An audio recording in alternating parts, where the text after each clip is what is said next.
Hello guys, ito yung fresh na dates binigay dito.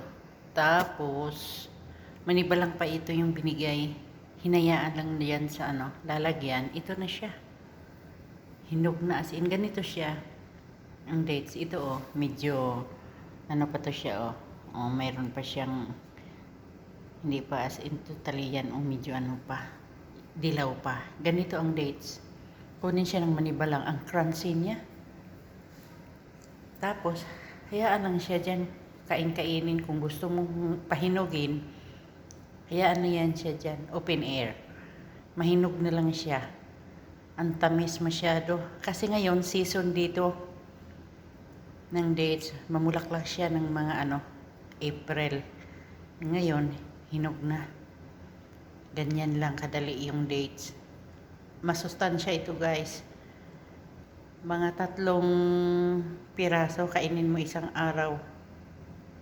Ito yung kinakain ng mga taga rito pag nag-start na ng Ramadan.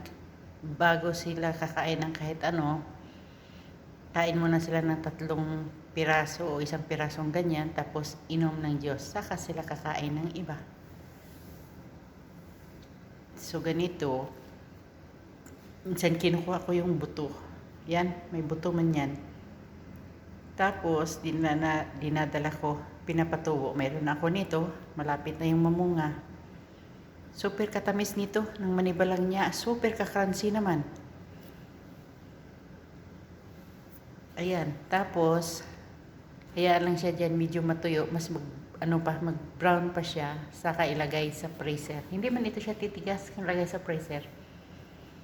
Kasi, pagka next year, Ramadan, March 1, ito na, kakainin nila ng ganito. Pwedeng bibili. Ito yung press, hindi pa ito nakaprocess. Pero pag i-process ito siya, ilagay lang siya sa plastic, tapos nakasilyo. Kaya juicy siya. Pero mas gusto kong ganito. Masarap din naman itong himayin guys. Kunan mo ng buto, yung balat niya, tapos lutuin mo sa butter, ang sarap palaman. Kaya yan, may binigay na naman na yung tawag nila, yung manibalang pa, ang tawag dito ay kalal. Yan, ito nung binigay dito, kalal pa to, manibalang pa. Tapos hinayaan lang siyang ganyan, hinugasan, tapos hinayaan lang ganyan, kabuyang-yang lang. Hanggang maganyan ang kulay. Pag ganito, yun na, hinog na talaga siya. Hindi ito kinukuha ng hinog na, manibalang lang siya. Tapos pag hindi naubos, hinayaan lang, ganito na siya. Pero kailangan lang siyang i-open air. Kasi pag hinugasan mo siya at tatakpan mo yung sa lalagyan, parang nag-aamoy suka. Kaya hayaan lang siya. Ito na talaga to siya. Yan ang lambot. Lambot niya, ang bango pa. Ang sarap nito. Maraming benefits ito sa katawan. Pag dyan sa Pilipinas, grabe na kamahal. Kasi meron naman din sa atin ang iba galing dito sa Middle East. Pero may tanim na ako nito. Malapit ng mamunga. Ilang 5 years na ata yun. Kulang lang sa alaga. Kasi dapat dito ang pagtaniman natin ay yung mabuhangin ba. Kagaya dito mabuhangin siya. Tapos, hindi ito basta-basta namatay sa init. Kasi pang summer talaga yung niya nito. Yung season niya sa bunga. Mamulaklak siya ng summer. Mga April, ganon. Pagka June, mag-umpisa na yung iba na hinog.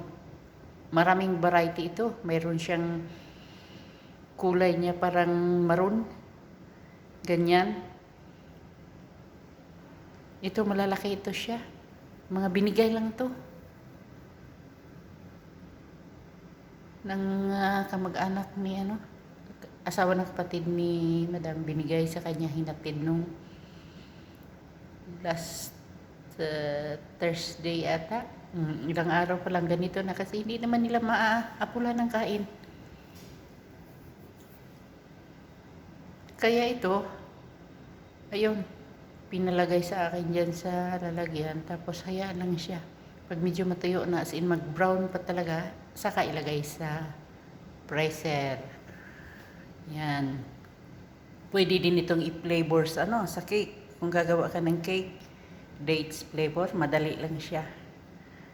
Kaya ayan, pinakita ko ang fresh na dates. Yan. So, salamat. Bye, bye, bye.